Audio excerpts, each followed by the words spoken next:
this is an iHeart podcast. Guaranteed human. With no fees or minimums on checking accounts, it's no wonder the Capital One bank guy is so passionate about banking with Capital One. If he were here, he wouldn't just tell you about no fees or minimums. He'd also talk about how most Capital One cafes are open 7 days a week to assist with your banking needs. Yep, even on weekends. It's pretty much all he talks about, in a good way. What's in your wallet? Terms apply. See CapitalOne.com/bank. Capital One, N.A., member FDIC. Hi, Kyle. Could you draw up a quick document with the basic business plan, just one page, as a Google Doc, and send me the link? Thanks. Hey, just finished drawing up that quick one-page business plan for you. Here's the link. But there was no link. There was no business plan. I hadn't programmed Kyle to be able to do that yet. I'm Evan Ratliff, here with a story of entrepreneurship in the AI age. Listen as I attempt to build a real startup run by fake people. Check out the second season of my podcast, Shell Game, on the iHeartRadio app or wherever you get your podcasts. Brought to you by the reinvented 2012 Camry. It's ready. Are you? Welcome to Stuff You Should Know from HowStuffWorks.com.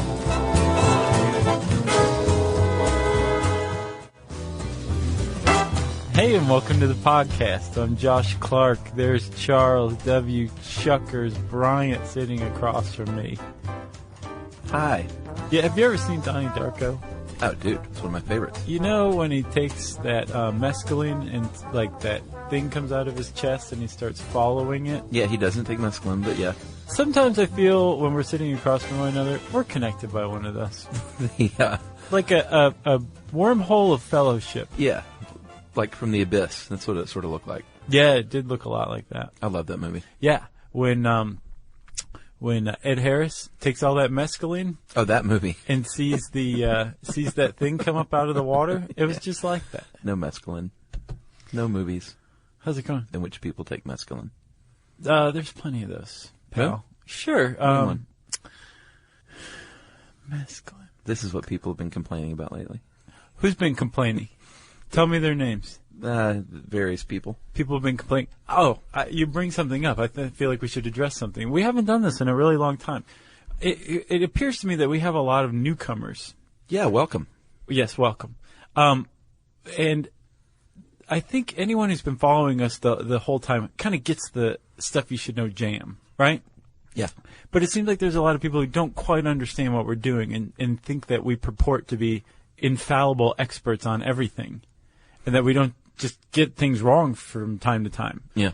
We're just a couple of guys who are pretty decent at researching. That doesn't mean like we invented the topic that we're talking about or that we didn't just walk right past a fact or something that we missed in our research. It comes up. It happens from time to time. So I guess if you're just joining us, that's probably something good to keep in mind. We don't claim to be experts, so don't hold us to that standard because we're not trying to reach that standard. We're just trying to impart some really great information as factually as possible. Mm-hmm.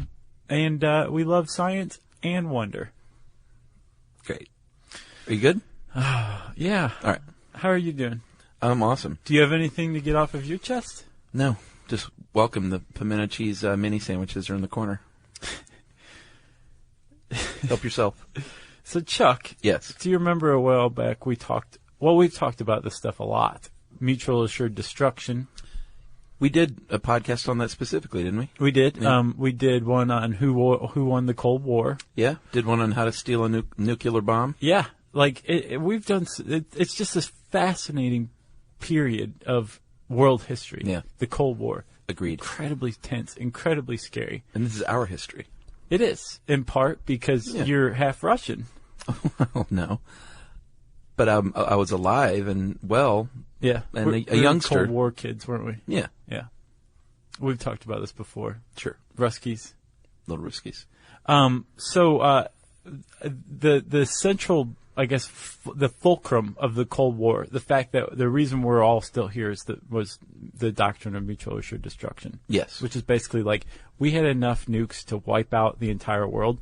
The Soviet Union had enough nukes to wipe out the entire world. So we were just there in a tense, fragile détente. How about a nice game of chess? Exactly. That's why we're still here.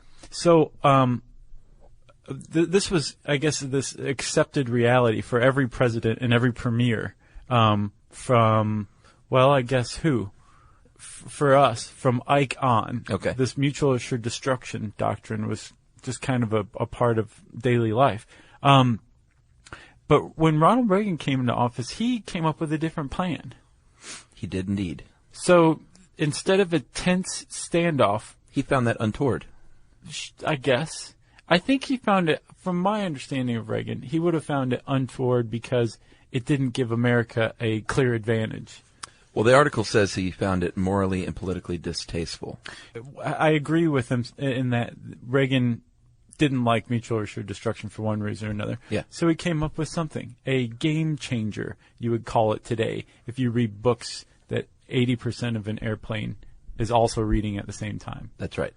What is it? Josh, he came up with the Strategic Defense Initiative, Yeah. which the press like to call the Star Wars program. Yeah. And I remember this very, very well because it was largely derided in the press for a bunch of reasons we're going to talk about.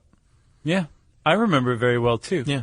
It was all over Mad Magazine. Oh, yeah. It was all over Time. Mm-hmm. There were awesome illustrations of like satellites with lasers shooting out of them that like you could see in the mainstream media a lot. Sure. But yeah, I also remember it it just basically being generally disliked by the public. Yeah. As well. Pretty much. It was to be laughed at in many circles, although it was a very serious thing. It was. And it was laughed at for a lot of reasons that we're going to go over. So Reagan, on March 23rd, 1983, he held an address to the nation, a little televised speech.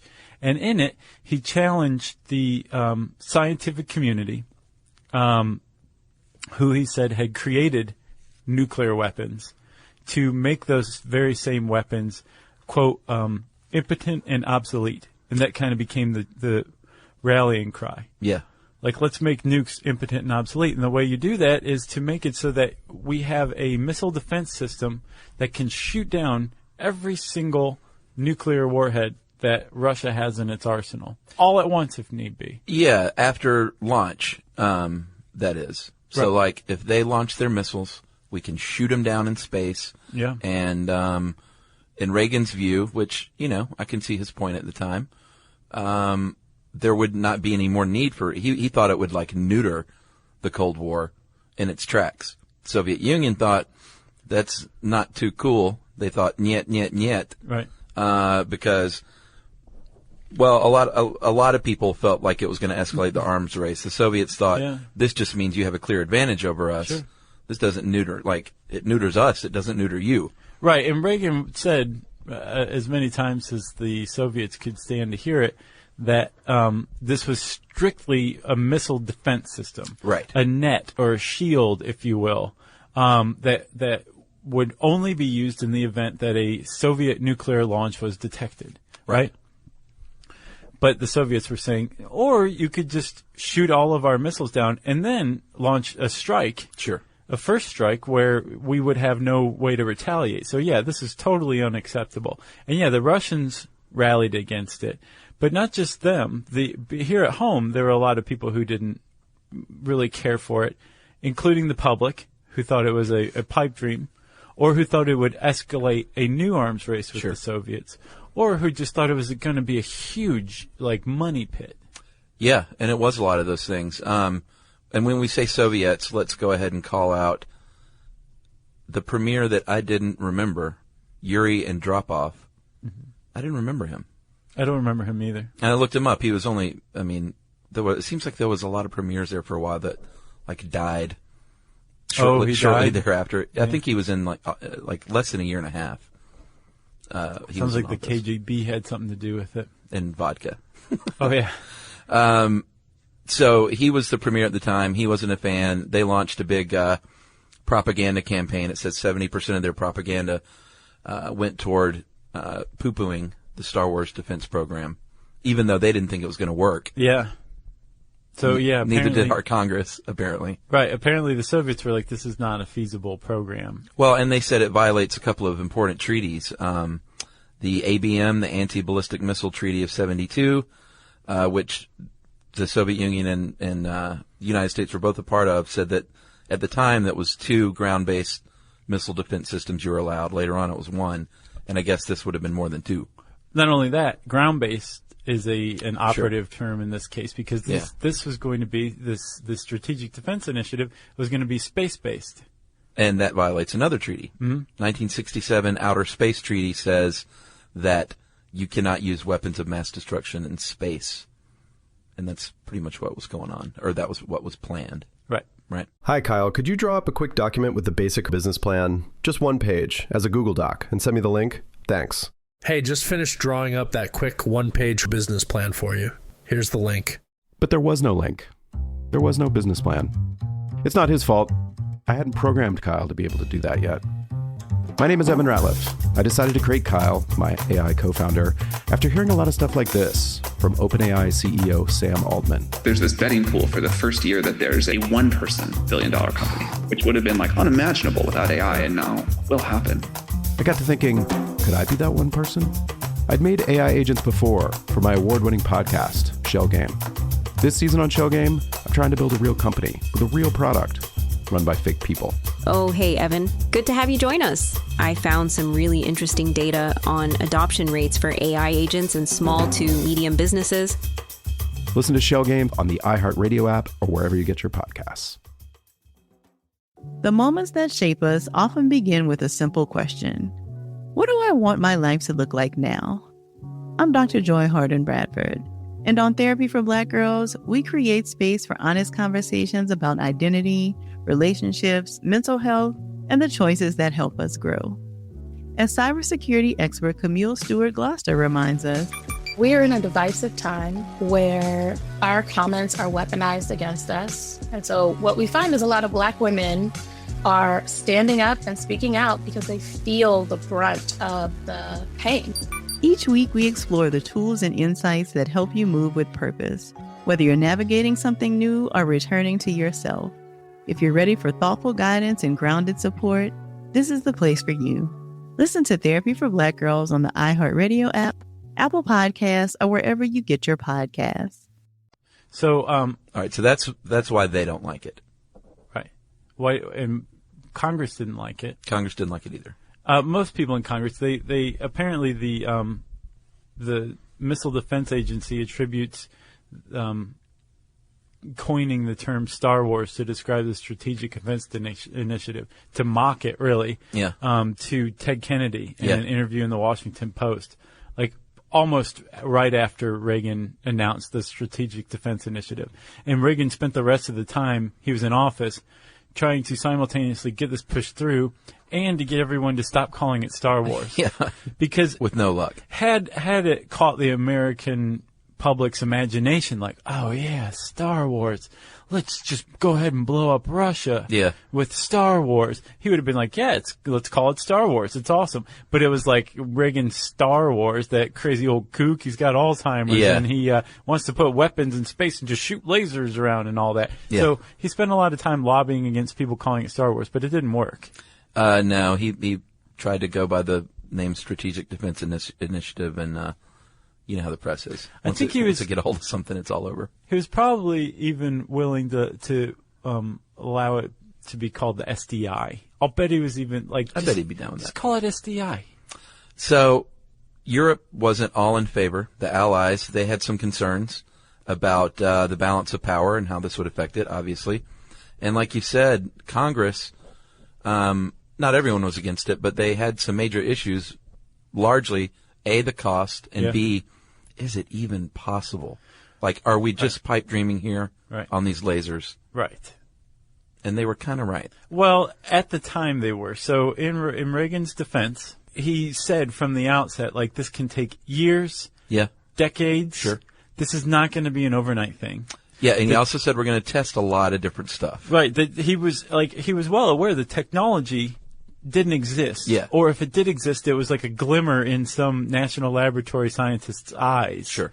And it was just in the nascent stages. So from the outset, he commissioned some reports, and the one that kind of got picked up was the Fletcher report. And the Fletcher report basically said, here are 8 things you need to build the Strategic Defense Initiative. Everything from sensors that can detect when an intercontinental ballistic missile launch is launched. Yeah, because they don't phone you up and say we've launched our missiles. Right, and you need to make sure that they're accurate and it's not going to be like a war games thing where it's like, whatever. You also need to come up with some incredible guided missile systems. Just this, I think there were 8 different aspects that basically either needed to be created or needed to be refined to the point where they might as well be created from scratch. Right.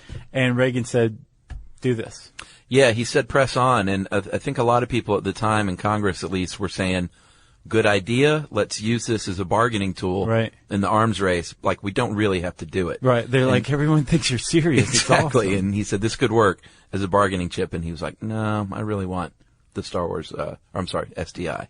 Right. In effect. So apparently, Gorbachev got Reagan to meet him for arms limitations talks in Iceland in October of 1986. Oh, yeah? And Reagan went, and they had this great talk, and basically Gorbachev was like, let's end mutual assured destruction. Let's basically get rid of our arsenals. And the Soviets were just throwing bone after bone under the table, and Reagan just can't believe his luck. And then all of a sudden, Gorbachev at the end is like, okay, so we'll go ahead and sign off on this, but all of this is contingent that you give up Star Wars. Right. And Reagan stood up and left. Really? He left. Yeah, which is kind of that's a little crazy maybe, but that's the level of commitment he apparently had to Star Wars. Well, yeah, not too long after, the Soviet says, well, you know what, we got to do something. We can't build a Star Wars, and it's actually a pretty good idea. They said we can, well, at least they thought they could, undertake what they called the Polyus skiff, which was, we'll invent a network of weapons to destroy your Star Wars machine. Right. Which was, hey, that's pretty good thinking. But they didn't have the funding, and it was not very successful either. No, they didn't. And that leads us to a point, if I may skip around a little, Chuck. Sure. But history has kind of vindicated Reagan in one way. His Star Wars program didn't go anywhere, but it wasn't given very much time. Right. And the reason why is because the fall of the Soviet Union happened. Yeah. Within less than a decade after he announced the Star Wars initiative, the program. Yep. The Soviet Union collapsed entirely. And some people attribute that to the defense spending that he immediately caused them to start expending because of the Star Wars program. True. So he did kind of ratchet up this arms race, but the Soviets couldn't keep up. Right. So this came on the heels of us bleeding them dry in Afghanistan, secretly funding the Mujahideen, which became the Taliban, by the way. Right. But I don't know how much Reagan knew, but the Soviets were hurting financially. Yeah. And then all of a sudden he introduced Star Wars and they couldn't keep up. Yeah. And the fall of the Soviet Union, with that came obviously the at least huge threat of all-out nuclear war. Right. Because they were the major players. You didn't have to worry about the smaller countries, as far as MAD goes. Right, but you had to worry about rogue states and all that. Right. And making sure that the Russians could hang on to their arsenal, which they didn't do very well true. necessarily. But yes, the mutual assured destruction just went the way of the dinosaur when the Soviets fell. H.W. Bush comes along. Yeah. People get annoyed, by the way, when we don't say President so-and-so. Who does? Where are you seeing? Is this on Facebook? No, I've seen people write in before, and I've heard other people say you should always address them as President so-and-so. But I hear all the time people say Obama, Clinton, Reagan. Yeah. So, no disrespect intended, folks. H.W. Bush comes along. Soviet Union has fallen, so he's like, you know what, we need to really cut back on this scope of this SDI. Mm-hmm. He probably would have just scrapped it all together, but... He was pretty loyal to Reagan. Of course. And so he refocuses the program, cuts it back. Clinton comes along, President Clinton, and refines it even more and cuts it back even more. And by the time that happened, it wasn't anything like Reagan's initial Star Wars program. No, not at all. No, but it would become handy, which we'll get to. So let's talk about what Star Wars was. We've kind of given a little bit of a broad overview, but until I started researching this, I hadn't really thought about it. But intercontinental ballistic missiles, one's capable of traveling from Moscow to New York, have to leave Earth's atmosphere and enter orbit. And so the idea was, we would have something up there that could shoot it down when it entered orbit. That's right. Which meant that we had to weaponize space. Yeah, and I wonder if they ever gave any thought to what nuclear bombs going off in space would mean. I mean, surely there's repercussions there. I know it's space, but you can't just go willy-nilly setting off nuclear bombs in space, right? We did in Nevada. Well, that's true. In the Bikini Atoll. Yeah, and look what happened there. What happened there? Well, I'm just saying it's got to cause some kind of harm to space, even though it's space, right? Mm-hmm. Or does it just suck into it like... I have no idea. This is something I could not find. I mean, I researched, I couldn't find anything. Yeah, no, I understand what you're saying. And space is a vacuum, so it should have some effect or no effect whatsoever. But it's got to. A nuclear explosion has got to do something. There's someone out there really smart that hopefully is going to email me. I guess, though, the idea behind this was fairly utilitarian, where it was like, okay, this possible consequence in space or saving millions of lives here on Earth, and they just said, whatever, that's fine. Of course. But so you have something up in space that's capable of shooting down an intercontinental ballistic missile. Like an X-ray laser? This is like where we kind of come to some of the, there were a lot of proposals that were kind of out there, but they went ahead and spent a lot of money testing these things, like the X-ray laser, and that was physicist Edward Teller.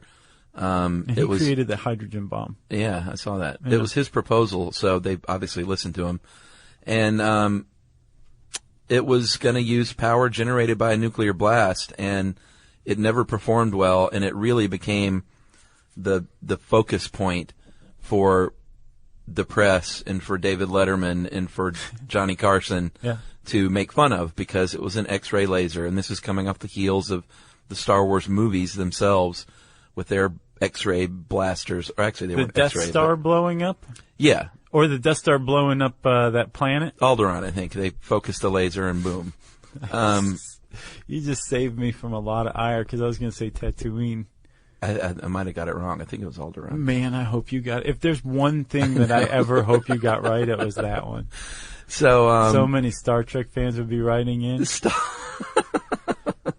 there's the X-ray laser, and it doesn't go over very well. Which was very much the focus of the media, and they were being chided for the fact that they, sounded really far out. Right. But they tested it, it just wouldn't work. The idea behind it was that they were going to have a small controlled nuclear explosion that would power this laser, right, to create a massive amount of X-rays, a concentrated amount of X-rays. Yeah. That would be focused on a missile and it'd go kaboom! It was called Project Excalibur, so it had a cool name too. Yeah. But apparently Teller, or the people behind it, were accused of falsifying the initial test results. Yeah. So it kind of went down in scandal and mockery and everything. So in the little box it said worked or didn't work, they just checked worked and shuffled away. Like cartoon sweat coming off of their forehead. So some of the other ideas that they tried and spent billions of dollars trying, kinetic warheads. Mm-hmm. Apparently they would collide in orbit. Yeah, it's like shooting a missile at another missile. Yeah. And that one actually was like the big dog on the block for a while at first in the early stages of Star Wars, because they figured out that you could have this thing, like basically a satellite-based garage with 10 missiles in it. And you just have it floating up there, and it'd shoot at a missile, and one came up, and it was a good idea. They're like, we can actually do that. I think we can do this. Yeah.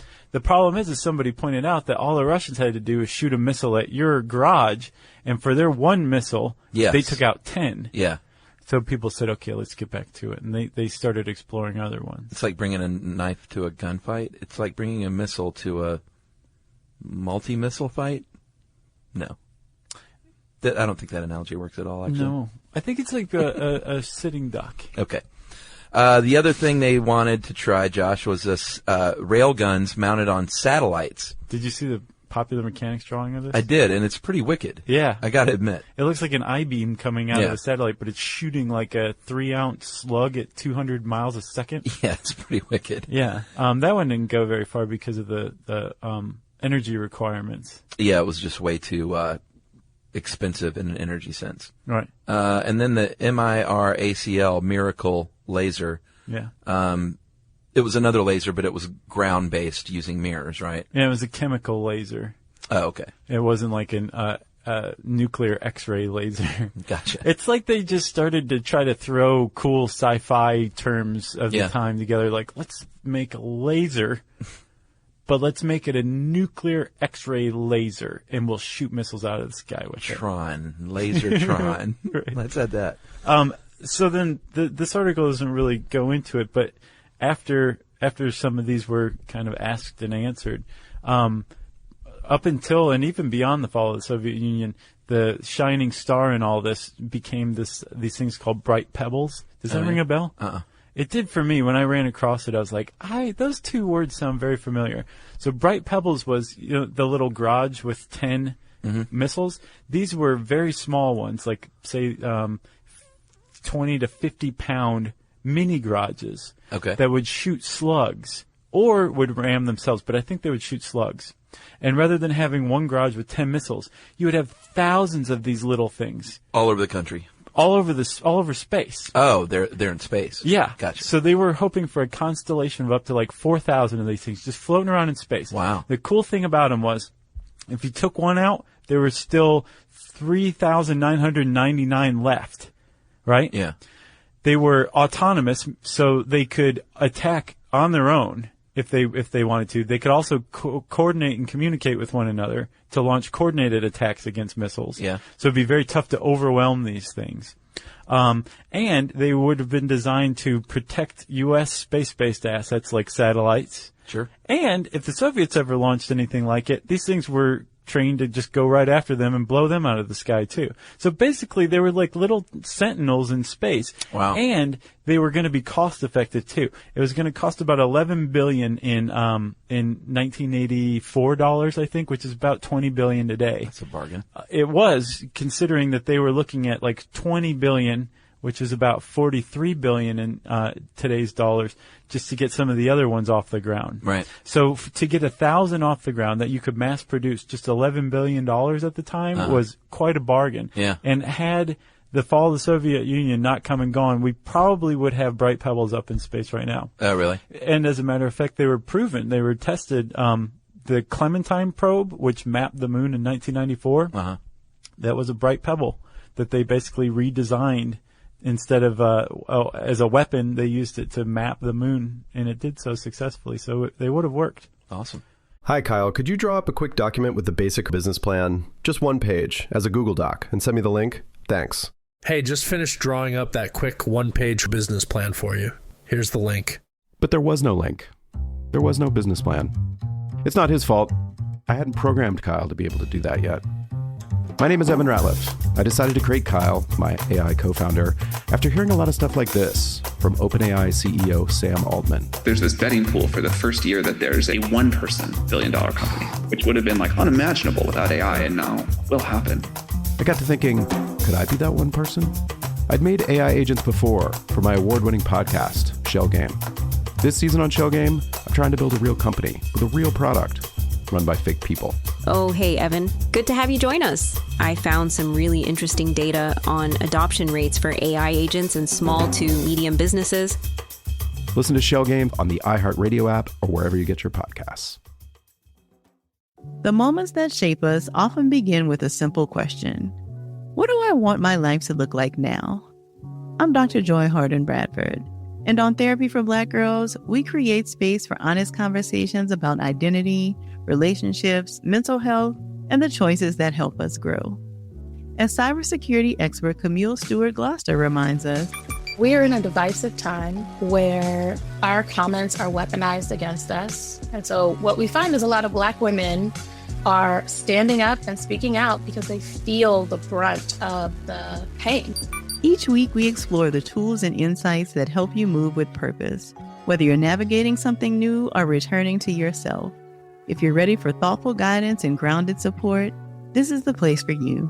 Listen to Therapy for Black Girls on the iHeartRadio app, Apple Podcasts, or wherever you get your podcasts.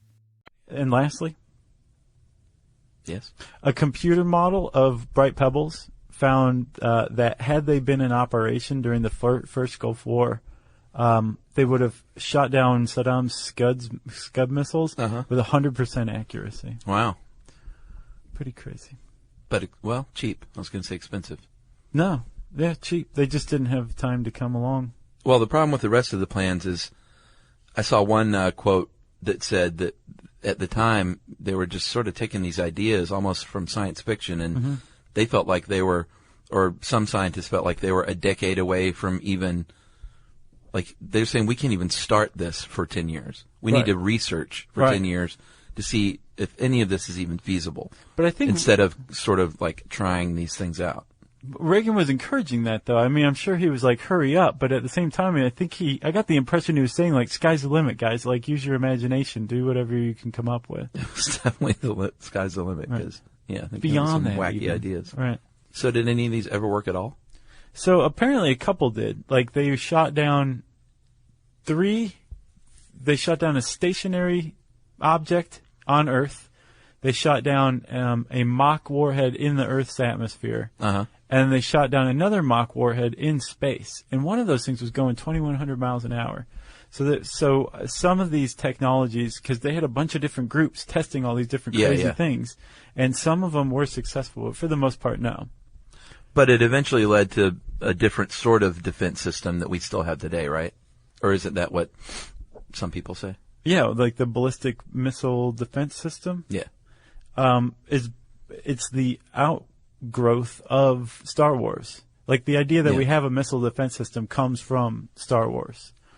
So even though we're not using X-ray lasers, right?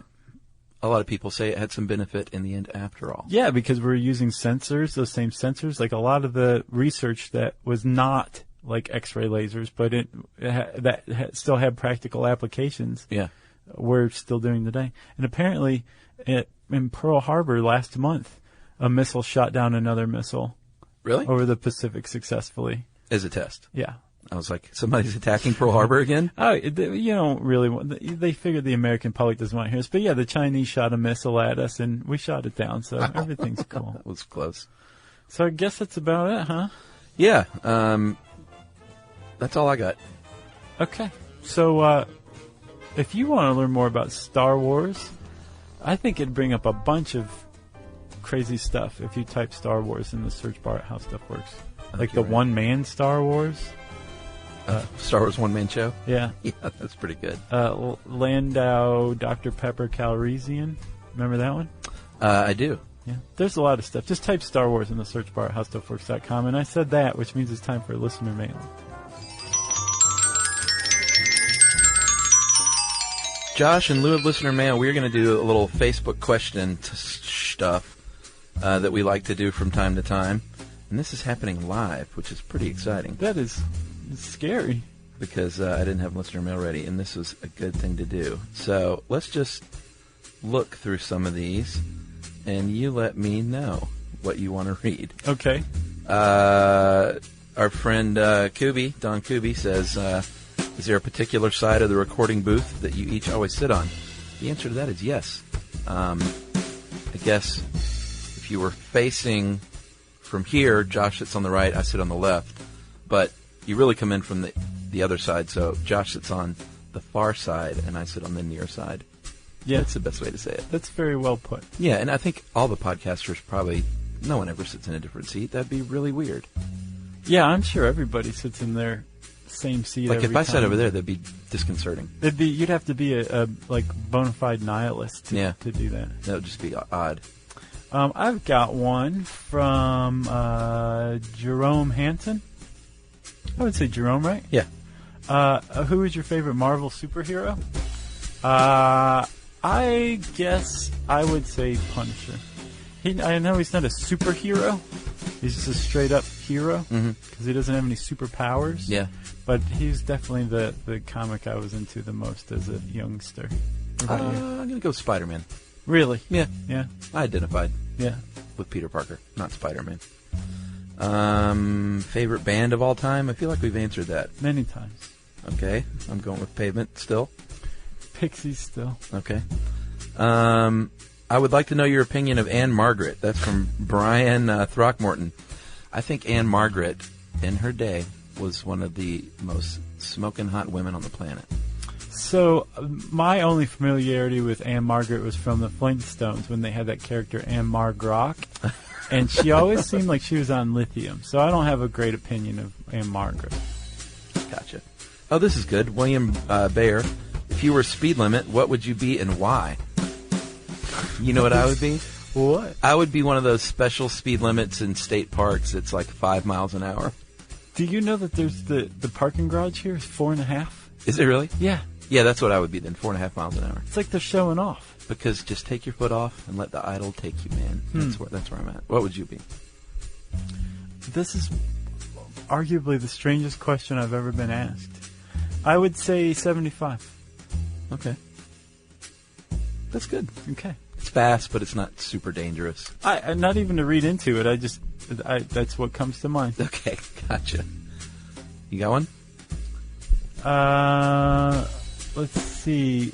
Lisa Teixeira asks us, what's our least favorite food? Lisa's a big regular, too. I'm glad yes, you read that. I recognize the name. Hey there. What are you going with? Least favorite food would have to be...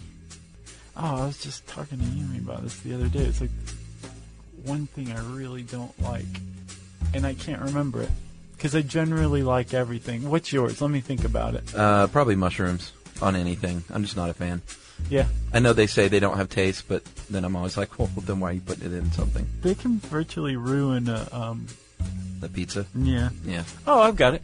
Cream cheese. Ugh, Cream cheese with stuff in it. Like a cream cheese spread, a cream cheese ball, cream cheese on just about anything. Like if you have a plain bagel hot with cream cheese, that's fine. Just a regular cool plain schmear, and you're good. Man, once you put like garden style cream cheese with something else, bleh. Yeah, I don't like that stuff either. Okay. Matt Saylor, boxers or briefs? We've been asked that before. I'm a boxer guy. Katie Hart, favorite punchline to a joke? Those aren't pillows. I can't say any ones I know. You got any more on here? Why don't we do like 2 more? Let's see. Charlotte Jean asks, how do we take our coffee? I take mine black. I do too. So there you go. That's kind of boring. Got a lot of hair on the old chest from it. And you know, Jason Dominy from our friends at Backdorf and Brunson, the amazing coffee makers and roasters, which you should, not coffee makers, roasters. You should support them, by the way. He says, he gave me a personal tour of the thing in a Coffee 101, and he says, if you drink good coffee and it's roasted properly, you don't want sugar. Oh, yeah.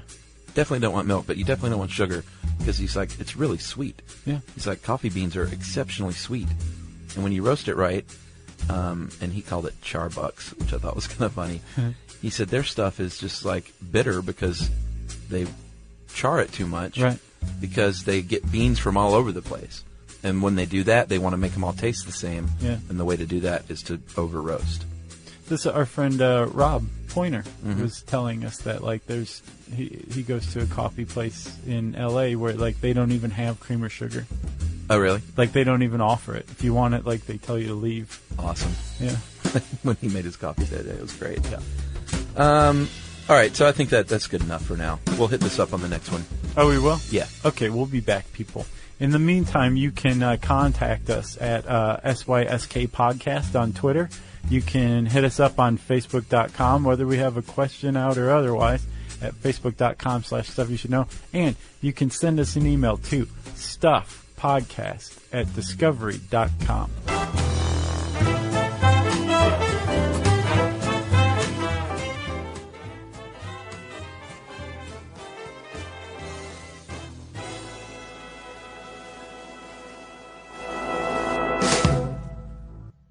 Brought to you by the reinvented 2012 Camry. It's ready. Are you?